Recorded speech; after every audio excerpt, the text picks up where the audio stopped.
Hi students, welcome to physical science class. This class is for class 9 students. In this class we are going to discuss about introduction to motion of a body. Without doing any further delay, let's get into it. This complete lecture will be on introduction to motion of a body. We see several examples of motion around us like motion of a people, motion of a vehicles, motion of a train, motion of a aeroplane and motion of a birds.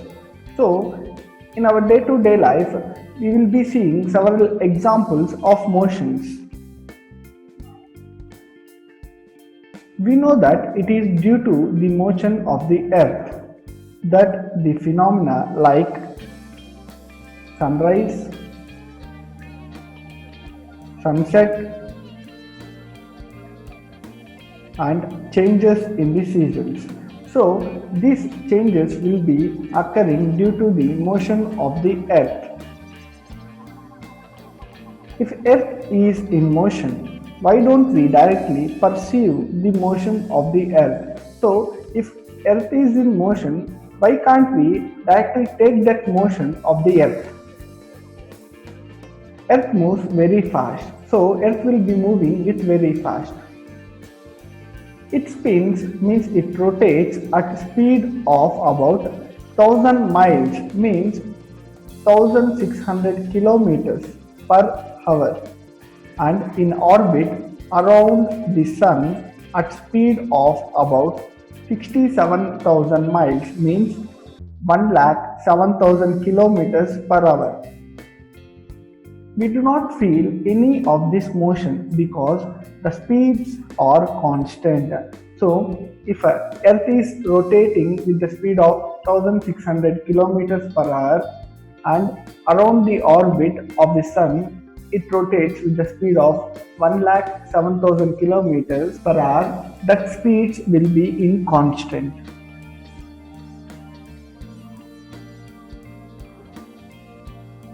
What is meant by motion? From starting of our topic, we are discussing about motion. Let's see what is meant by motion. If a body is changing its position with respect to time and surroundings is known as motion.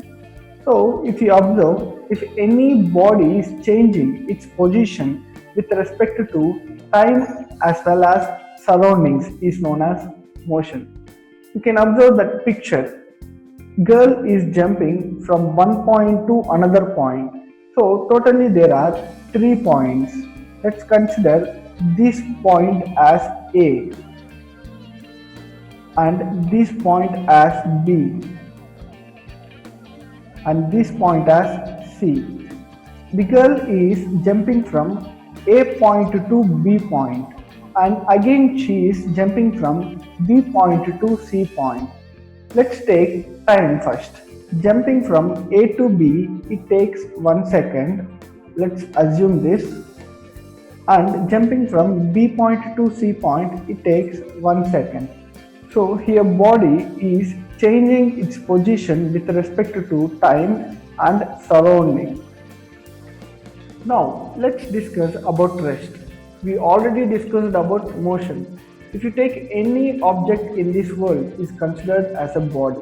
So all bodies doesn't be in motion all the time.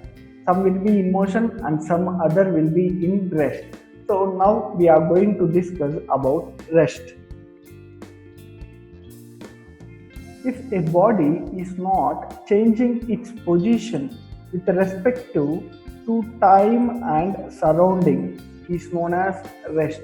So if you consider a body is not changing its position with time and surroundings, that is known as rest of a body. Have you ever experienced that the train in which you sit appears to move when it is at rest. Why? Yes, many times while we are sitting in a still train, it appears to move. This is because the objects which is in outside the train are moving. Since motion is relative, the objects outside the train are moving. That's relative motion. So we call it as a relative motion. Due to relative motion, what happens? The objects which are outside that appears as moving. Great progress in understanding motion occurred when Galileo undertook his study about rolling balls on inclined plane. So, the great progress of understanding the motion which occurred when Galileo undertook a experiment of rolling balls on inclined planes. To understand motion, we need to understand the meaning of the word called relative.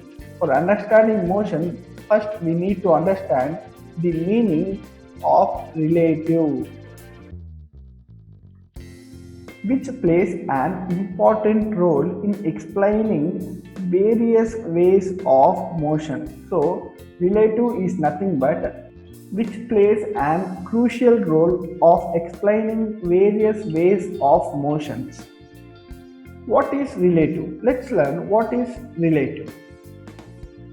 We use many statements in our daily life. So, we will be using many statements in our daily life to express our views. The meaning of statement depends on the relation between the words which we used in it. So that statement depends on the relation between the words that we used in the conversation. Does every statement have a meaning? What do you think? So for every statement there will be particular meaning? Evidently the answer is no. Means for every statement there will be no particular meaning and exact meaning. Some will be different and some will be different. Even if you choose perfectly sensible words and put them together according to all the rules of the grammar, you may still get complete nonsense. For instance, the statement, this water is triangular. So let's take an statement called this water is triangular. Can hardly be given any meaning. If you observe this statement, is this giving any meaning? No, it doesn't give any meaning.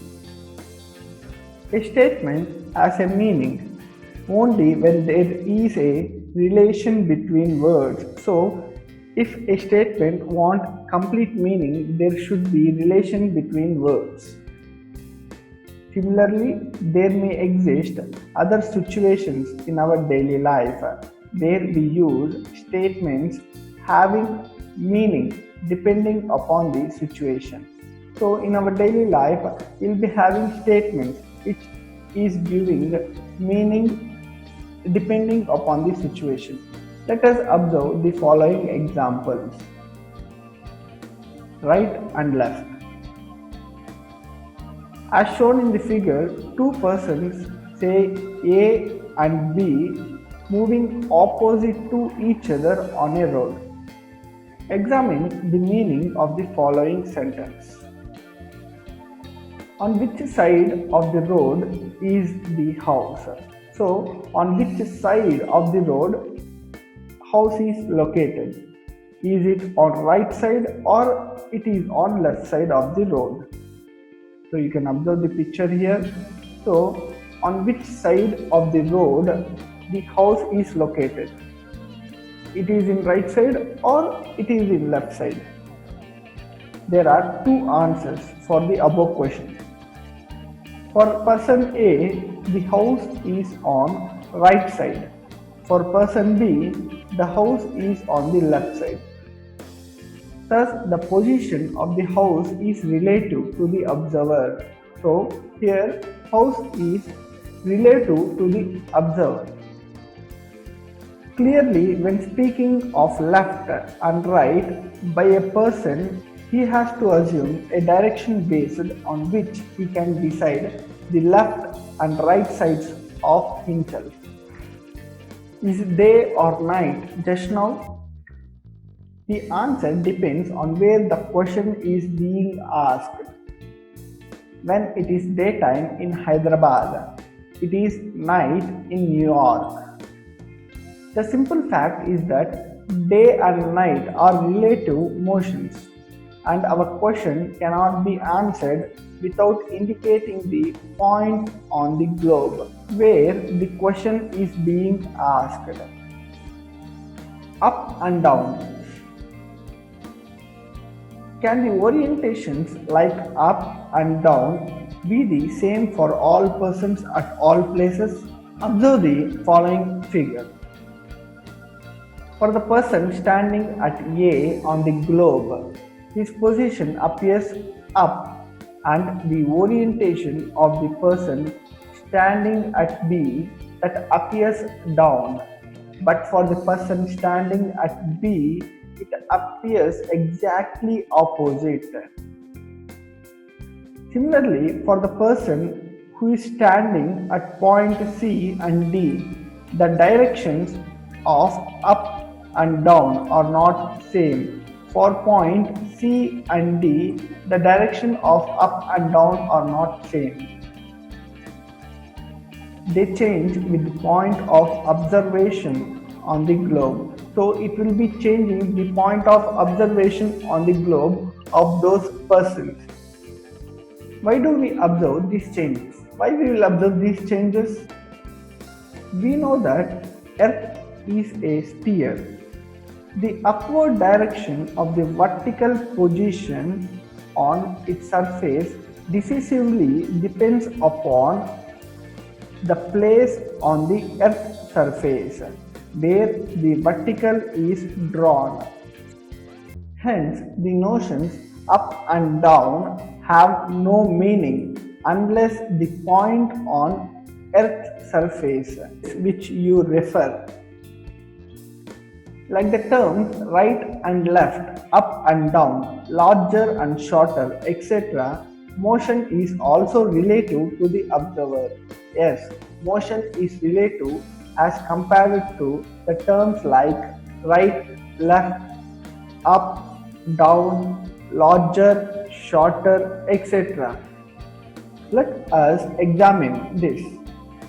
To understand the idea of motion, let us take the following hypothetical activity.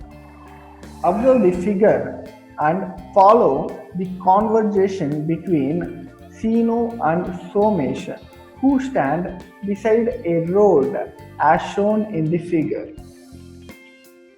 We have two persons here. One person name is Sinu and another person name is Somesh. Sinu, what is the state of motion of the tree? So here Sinu is asking a question to Somesh about this tree, and here he is mentioning that the state of motion of that tree. Somesh, it is at rest. So Somesh replied to Sinu's question and answered it as rest. Sinu, what is the state of motion of the car? So here Sinu is again asking a question to Somesh about this car. Somesh, it is moving towards east. Here Somesh is replying to the Sinu's question like the car is moving towards east. Sinu, what is the state of motion of the driver and the passengers in the car? Here Sinu asked a question again to Somesh, and here now he is mentioning that the state of motion of driver and passengers who is sitting inside the car. Somesh, they are also moving like the car. So Somesh replied to the Sinu's question like they both are moving like the car. Sinu, how do you decide that the car, the passenger and the driver are moving? So here Sinu again asked a question like how Somesh can decide the car, the passenger and the driver are moving.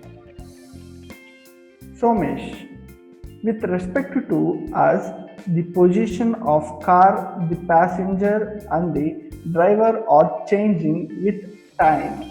The answer what Somesh said means with respect to us means with respect to Sinu and Somesh, the position of car, the passengers and the driver are changing with time. So here with respect to Sinu and Somesh, the position of car is changing with respect to time and as well as surrounding. So they are in motion. Now follow the conversation of driver and the passenger in the moving car. So until now we have seen the conversation between Sinu and Somesh. Now let's see the conversation of driver and the passenger who is traveling in a moving car. Driver, what is the state of motion of the tree? Here driver is asking about the state of motion of the tree. Passenger, it is moving towards left. So here car is moving towards east. Opposite to east, it is west. Driver, what is the state of motion of both persons beside the road? So here driver is asking the state of motion of these two persons, Sinu and Somesh. Passenger, they are also moving towards left. So what passenger said? That both persons are also moving towards the west. Driver, what is my state of motion? Here driver asked question to passenger, what is my state of motion? The passenger said, you are at rest. Driver, what is the state of motion of the car? Now driver asked about the car. Now tell me students, what will be the answer? Yes, that is car is in moving. So car is in motion and remaining all objects like tree and that both persons are at rest. From the above discussion, it is clear that tree is at rest with respect to Somesh and it is moving towards west with respect to the passenger. The motion of an object which is depend on the observer. So motion is a combined property of the observer and the body which is being observed. Now we are able to define motion of an object. In our next video, we are going to discuss about distance and displacement. So in our next video, we are going to discuss about distance and displacement. I hope everyone understood. Thank you.